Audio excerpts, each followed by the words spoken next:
Welcome to the channel English Epics. Mike Gallagher watched from the window of his second-floor bedroom as his wife passionately hugged Jake Williams at the entrance of their house, the man who had always claimed to be his best friend. He had driven her home from downtown, where they had spent several hours together. This meeting was already their fifth date, and as Mike watched and listened to what they were talking about, he learned about their plan for an even greater humiliation. For him, his so-called friend openly told Christy that he wanted to spend an entire week with her, but she, after thinking for a moment, regretfully shook her head. "Not the whole week, Jake." "Not yet," she said. "Maybe the weekend, but only on one condition." "What condition?" he asked. "You have to make Mike pay for our date," she blurted out, excited by her own idea. He laughed. "That sounds stupid," he said. "You know I'm much richer than he is. I can easily cover any expenses." No, she interrupted. "You don't understand the most important part of the idea. And what exactly is that?" Jake raised an eyebrow, looking at her questioningly. "Mike's humiliation," she said. "Come on, baby, admit it. You enjoy humiliating him, don't you? Messing with him, making him feel like a worthless piece of garbage every time." "Well," Jake dragged the word out. "You know, he's actually my best friend, and The mistress snapped, rolling her eyes. "What I do know is that you enjoy stringing him along and humiliating him almost as much as I do. And every time we do it, it turns me on so much." She was so excited she nearly bounced in place. "Listen, Christy, let's just end this drawn-out farce," he pleaded. "Come with me and just leave that loser to his fate. I want to marry you and spend the rest of my life with you." She laughed. "Here's what I'll tell you, stallion," she finally said. "Let me make him pay the full bill for our hot, wild weekend of sex, and then I'll think about your proposal. All right?" Jake sighed a little in frustration, but then smirked. "Oh, I'm sure this weekend is going to be a lot of fun," he whispered in her ear, hugging her and preparing to return to his car. "I'll talk to you soon, but don't make me wait too long." She watched Jake walk away, and even waved at him as he drove off. Then she turned toward the house she shared with her husband, Mike. Upon entering, she immediately began undressing as she went up the stairs. When Christy entered the bedroom, she locked eyes with Mike, who was sitting on the bed. Tossing her blouse onto the floor, she smirked and looked straight at him as she unzipped her skirt and let it fall around her feet. Now she was completely naked, since this married woman always went to her dates with Jake without wearing any underwear. Christy walked into the bathroom and began examining herself in the mirror, leaving the door open. "You probably heard what we were talking about," she asked casually, watching his reaction through the mirror from the corner of her eye. "I'm leaving you for Jake. We're going to have a dirty weekend together, and you're going to pay for all our expenses. Soon, I'll leave you for good and marry him. I've been paying for everything since I married you 3 years ago," Mike said sadly. "I thought everything between us was fine. I did nothing but love you with all my heart and tried to show it every day. Do you really not love me at all?" Christy just scoffed with contempt. "How could I possibly keep loving you?" she asked sarcastically. "To me, you're nothing more than a weakling and a doormat who lets his best friend date his own wife." Glancing away from the mirror for a second, she saw Mike sitting on the bed, turned toward the window with slumped shoulders, sniffling. "Oh, come on, be a man." She scoffed with disdain in his direction. "So that's why you've been treating me with such disrespect these past few months." "What about your vows at the altar?" he asked quietly. "Do you really think a few words I once foolishly said are going to stop me?" Her voice dripped with irony. "The loser and weakling I see in this room doesn't deserve me. Please, Christy, I'm begging you, don't do this to me. I still love you, and your cruel words are breaking my heart." Mike's voice trembled as his eyes wandered over her stunning figure. Even after all these years, he still looked at her with the same love-struck eyes as on their wedding day, when he held her hands with overwhelming happiness and slipped the ring onto her finger. Christy noticed the lust in his eyes as he stared at her naked body. Snorting, she shook her head. "Don't even think about it, you pathetic slug," she said. "I will never again let you touch me with that miserable little stub of yours. When I want to, I'll call a real man to come over and have proper sex with me.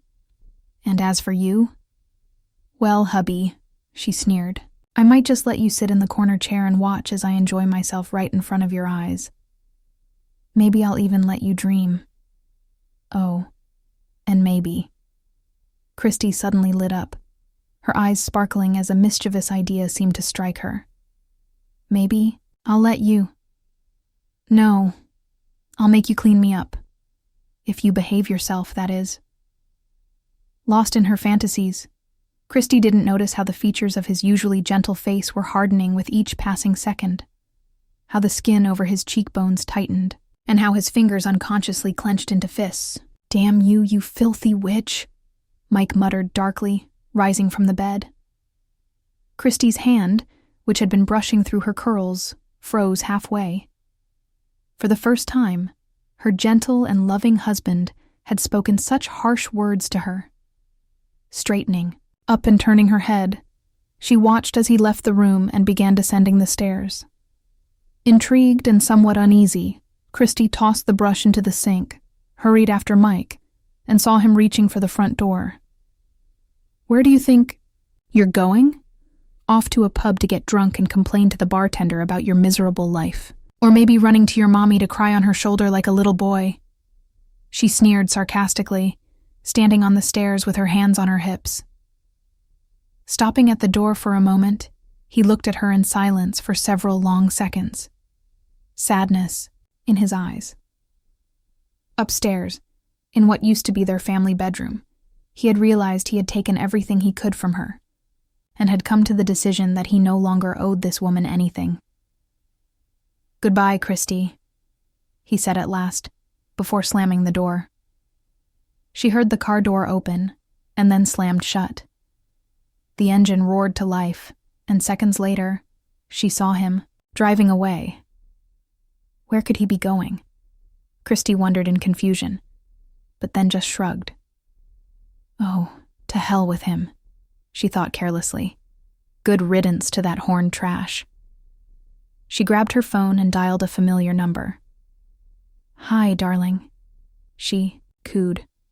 "My little slug has slithered off somewhere, so why don't you come over and take care of me? Already on your way. Hurry up, I can't wait." 3 days later, Michael pulled up to the house. Opening the garage door with a signal from inside his car, he drove in and closed the large door behind him. Grabbing his briefcase, he purposefully walked into the house.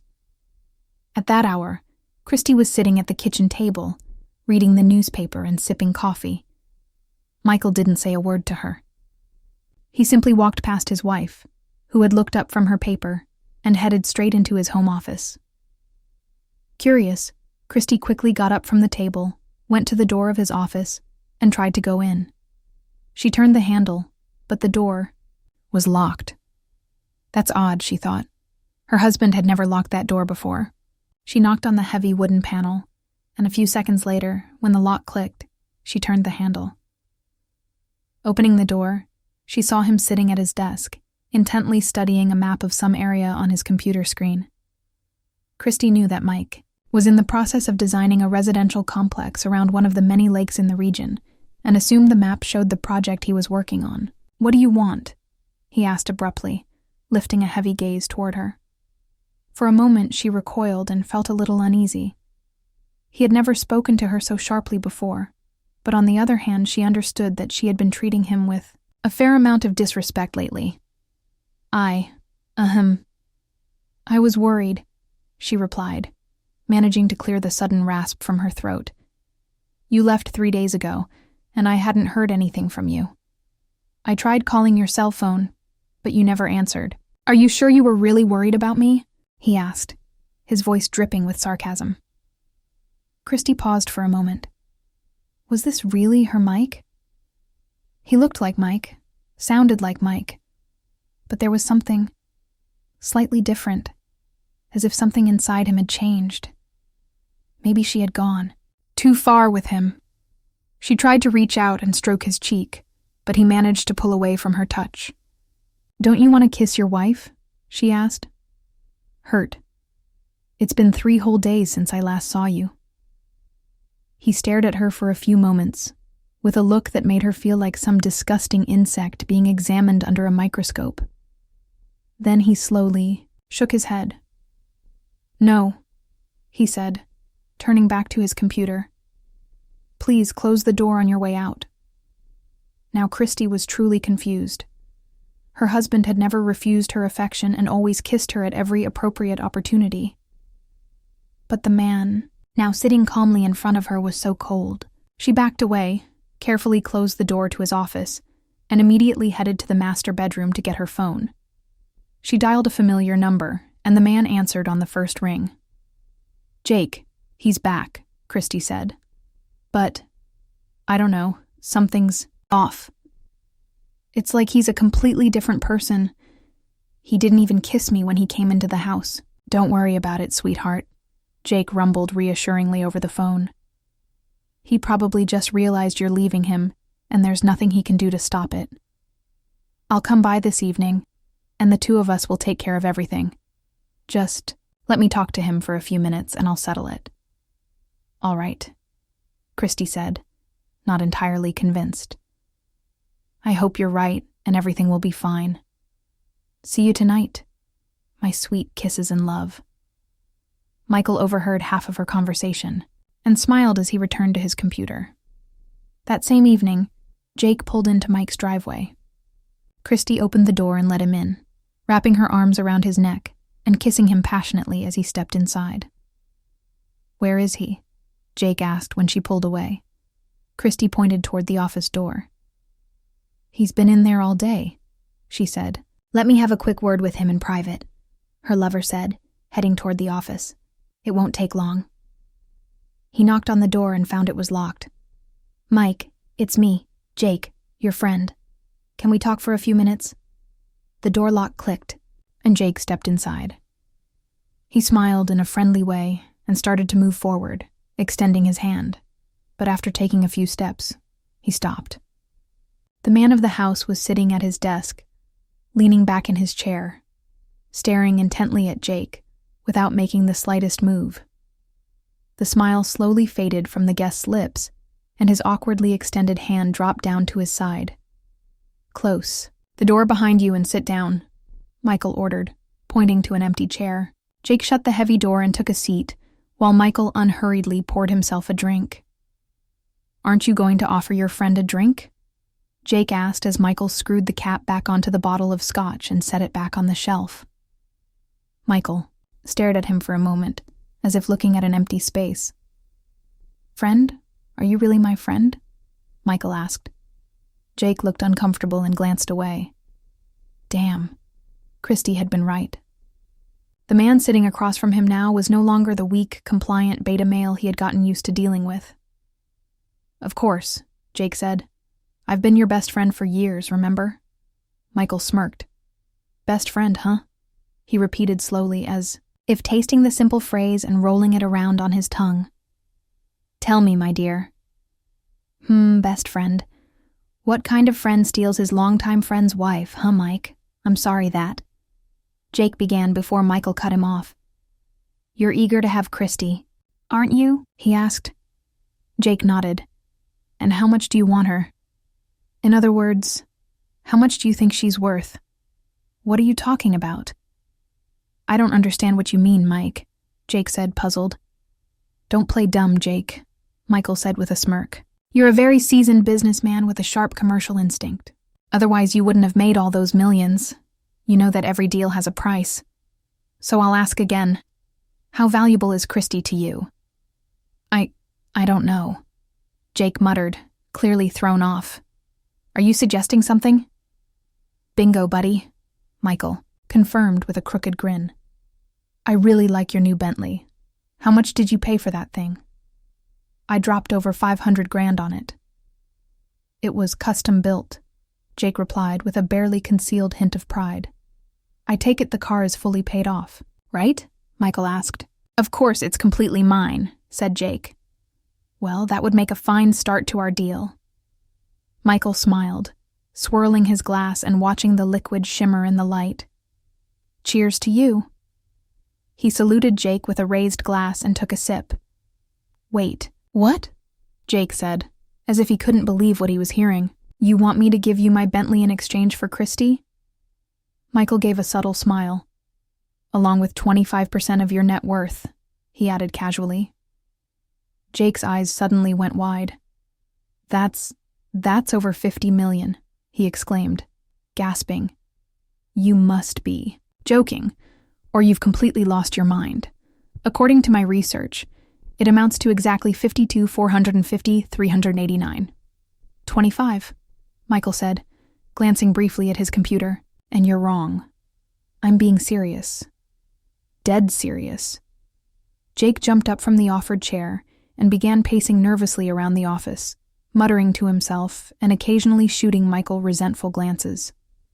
Michael sat calmly at his desk, idly, shuffling through some papers and seemingly paying little attention to his friend's pacing. Finally, Jake stopped his frantic movement around the office and collapsed back into the chair, staring tensely at Michael. So you want my car and 25% of my net worth in exchange for Christy? Jake asked. Yeah, Christy had been right. This wasn't the same man he used to manipulate so easily. Why should I even consider this? I already have your wife. Smirking, Michael opened one of the documents on his computer and printed it. He pulled the sheet from the printer, which let out a short beep, and handed it to Jake. Yes, but what do you think will happen when your board of directors and shareholders get a copy of this? Do you think you'll still be just as wealthy and powerful once this scandalous document hits the media? I seriously doubt it, Michael remarked, pouring himself another glass of scotch. This is blackmail, Jake croaked, straining as he read the letter detailing all the facts and specifics of their affair, as well as how he and Christy had emotionally tormented Mike and humiliated his dignity for a long time. Maybe. Think what? You want, but my offer is only valid until noon tomorrow, Michael said. After 12 hire, the price goes up to 50%, plus a controlling stake in your company. You want Christy? That's my price. This is highway robbery, Jake shouted angrily, throwing up his hands. You'll never get away with this. Maybe I will, maybe I won't, Michael said thoughtfully, sipping his drink. I know you want her, though God only knows. He shrugged. Why you'd want her. But that's my price. And here's something else. If you accept my offer unconditionally, I'll make sure the two of you spend the rest of your lives together. I'll disappear and never bother you again. Isn't that what you want? Well, yeah, I'd love to spend the rest of my life with Christy, Jake said. Michael smiled. You see, if you agree to this, I'll even promise to prepare a celebratory dinner for the two of you, Michael offered. What do you say to that? I need some time to think it over, Jake replied. Michael nodded in understanding. I'll give you until noon tomorrow. And don't forget, he added, dramatically flicking his wrist and tapping the face of his wristwatch with a fingernail.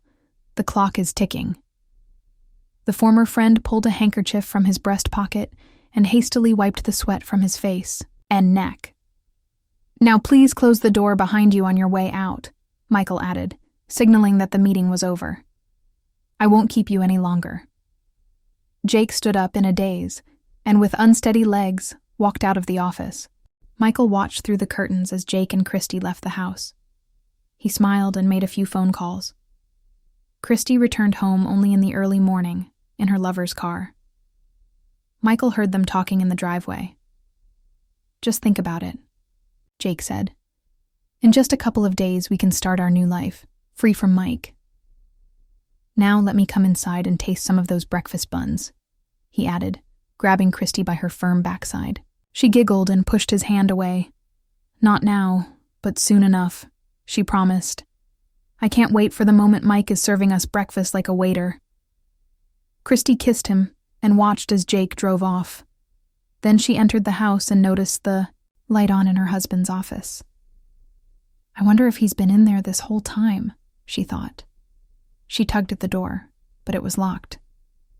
"Mike," she called through the door. "I want to." "Go away." Michael's voice came from inside. Krista lingered at the locked door for a moment, listening, but then decided not to press him further. She was more than a little concerned about her husband's strange behavior, and went upstairs to the master bedroom. The next morning, Michael received a short message from Jake Deal. He immediately replied, providing the number of an offshore account, along with a warning that he would be monitoring the transfer to confirm the transaction's completion. A few hours later, Michael verified that the agreed-upon amount had been fully received. He then instantly redirected the funds, splitting them between several other accounts to which only he had access. Having wrapped up the financial matters, he sent a message to both Jake and Christy. "Dinner is on for tonight, my treat. Be here exactly at 7 p.m. He went out to get the ingredients he needed for the evening meal and returned an hour later, busying himself in the kitchen. Michael loved to cook, and there was something particularly sentimental, bittersweet about this farewell dinner, both for him and for his guests. Christy returned home around 6 p.m. that evening and went straight to the kitchen. She'd never seen and never even imagined until that night that her husband could cook. But clearly he knew what he was doing. Whatever he was making, it smelled absolutely amazing. "I didn't know you could cook," she said, genuinely surprised. He looked at her, raising an eyebrow and resting both hands on the table before speaking. "There's a lot you don't know about me," he replied, wiping his hands with a cloth. "Maybe if you had spent some time at home instead of running off to your lover, you might have learned something too. At the very least, I've learned how to stand up for myself. Now go get yourself ready. Your boyfriend will be here soon." Once again, just like the day before, she tried to kiss him on the cheek, but he turned his head and stepped back to avoid her touch. Christy backed out of the kitchen, then ran up the stairs, a tear rolling down her cheek. "What have I done?" she asked herself. A few minutes before 7, Jake arrived and rang the doorbell. Michael opened the door and let him in. Wasting no time, Jake pulled the signed documents from the folder he had brought and handed over a set of keys to the Bentley. "Business first, right?" Michael smirked. "As promised," Jake replied and coughed. "Damn, my mouth's dry after all of this. Mind if I get something to drink?" "Thanks for keeping your word. Soon, I'll treat you and Christy to some excellent champagne so you can really celebrate," Michael said, slipping the keys into his pocket. He was already looking forward to getting behind the wheel of the new Bentley. Shortly after, Christy came downstairs, glowing with freshness and looking absolutely stunning in a short black dress with a completely open back that left little to the imagination. Michael noticed she had taken off her rings. She walked over to the dining table, and Michael politely pulled out a chair for her. She smiled at him as she sat down, but he didn't return the smile. Jake sat as well, grinning whiter than the Cheshire cat. "You look stunning, my dear," Jake said, kissing her hand and gazing at her with adoration. "And I see you've finally taken off your rings. That's very good." She smiled again as Michael brought out 2 glasses of champagne and placed them on the table in front of them. He returned to the kitchen and came back a minute later carrying a large dish. When he removed the lid, a cloud of steam escaped, and they all breathed in the rich aroma of the lasagna Michael had prepared. "Smells divine, Mike," Jake admitted, unfolding his napkin onto his lap. "Maybe you missed your true calling." Michael said nothing as he served 2 portions, one onto each plate. Christy picked up her utensils but paused, lifting her eyes to him. "Aren't you going to join us?" she asked. Michael shook his head as he poured the champagne into tall glasses. "No," he replied. "This celebratory dinner is just for the 2 of you. I don't want to get in the way of your enjoyment, of the food or of each other." Michael stepped aside and watched for a while as the lovers sipped their champagne, toasting to one another and to their happy future together. Soon, they stopped paying attention to him altogether and didn't even notice when he slipped away into his office with a crooked smirk on his face. Sinking into his chair, He glanced at the clock. Any moment now, Michael thought. And sure enough, moments later, he heard 2 dull thuds and the clatter of a dropped fork. Leaving his office and peeking into the dining room, he saw Christy and Jake slumped over in their chairs. Jake's pale face had collapsed onto his plate of half-eaten lasagna, and his left hand was hanging nearly to the floor. Christy's body, her dress hiked up to her thighs, had slid slightly off the chair, seductively revealing the garter straps of her stockings. Her head had slumped forward against her chest, and on the floor, beneath her arm, which had fallen over the chair's armrest, lay shards of a shattered glass. Good, he thought. They'll be unconscious for at least 6 hours. Michael changed clothes and got to work, undressing both lovers completely, intertwining their bodies and tying their hands and feet around each other. Grabbing a wheeled cart from the garage, he rolled the 2 of them outside. Having first wrapped their unconscious bodies in heavy chains, secured further with weights, Michael inserted ball gags into their mouths, just in case they woke up before he reached the final destination. It wasn't easy, but he managed to fit both of them into a large canvas sack he had purchased specifically for this occasion. Using the cart and a portable hoist, Michael lifted the sack containing the lovers into the trunk of the Bentley, then closed and locked the lid with a key. Under the countless stars spilling across the quickly darkening sky, he got into the car and headed out of town. Several hours later, upon reaching his destination, he heard shuffling and muffled grunting, then loosened and pulled back the opening of the writhing sack. 2 completely bewildered heads emerged, frantically glancing around in the thick darkness. Michael leaned over them, holding a small pocket taser in his hand. "If you promise to stay quiet, I'll remove the gags and answer any questions you may have," he said. "But if you scream, I guarantee you won't like my reaction," he added, showing them the taser. They both nodded almost in unison, and Michael removed their gags. "Where are we?" Christy asked in horror.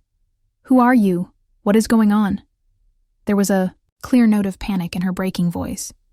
"Yeah," Jake added. "What the hell is going on here? According to my GPS, we're right at the spot where your husband took his own life," Michael said to the unfaithful wife. "What? Mike, you took your own life?" Christy screamed, her eyes widening. "What are you talking about?" "Yes, he told me everything. How you treated him like garbage for the last couple of years, deprived him of sex, cheated on him, humiliated him, and more," Michael said. "Oh, pardon my lack of manners. You probably think I'm Mike. I'm actually his twin brother, Michael. Not only do we share DNA, but funnily enough, we also share the same first name and middle initial." Jake and Christy stared at him in shock, like a pair of deer caught in headlights. "I warned him about you, Christy, but he was blinded by love and wouldn't listen to me. You have no idea how close I was." Michael held his thumb and index finger nearly together to stepping in and saying something the moment the preacher said, "If anyone has a reason why these 2 should not be joined in marriage, let them speak now." "But I didn't say anything then, and I still blame myself for it," he added bitterly. Were you at our wedding?" Christy asked in astonishment. "I don't remember seeing you. I was dressed in a way that wouldn't attract attention," Michael said. "You see, Christy, while Mike and I looked very much alike on the outside, we were completely different on the inside. He was a patient, soft-hearted man who got along with everyone around him. Unlike me, he avoided conflict at all costs. And, most importantly, he loved you with all his heart and was willing to endure almost anything just to make you happy. I, on the other hand, I saw right through you from the beginning. I was sure you were a conniving witch who would cheat on him the first time it was convenient and beneficial for you. How did I know?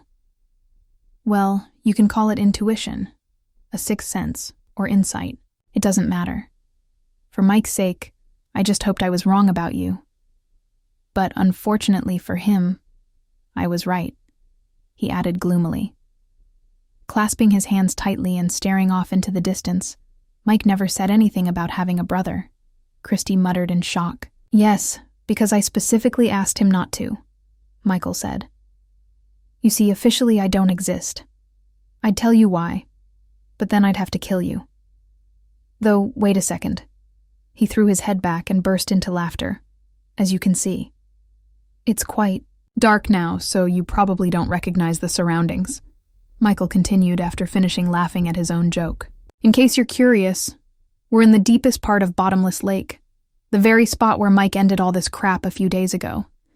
You see, Christy, he couldn't take what you'd done to him any longer, and he chose the quickest, easiest way out. I tried to stop him, but he was inconsolable.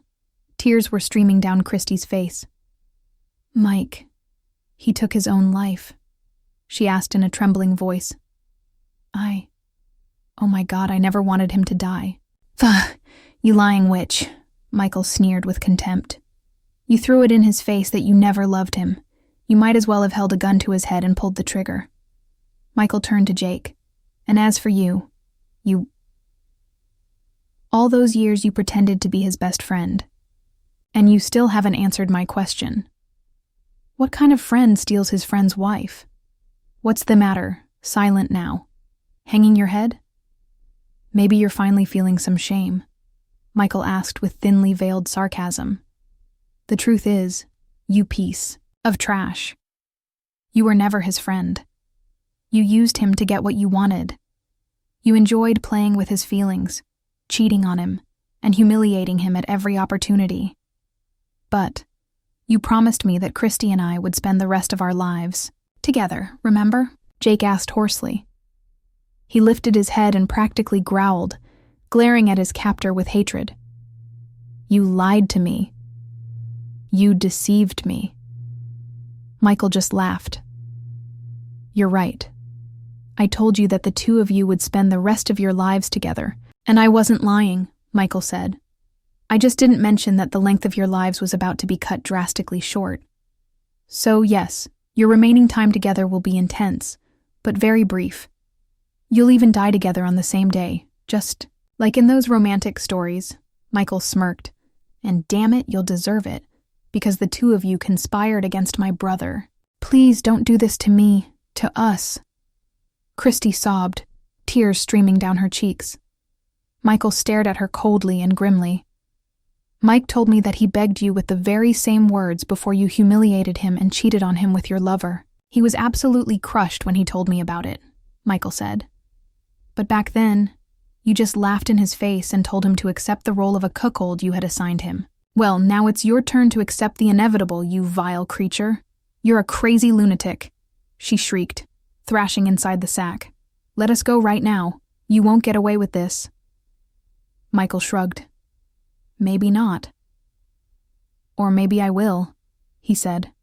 But once your farewell message is found on your computer, it won't matter anymore.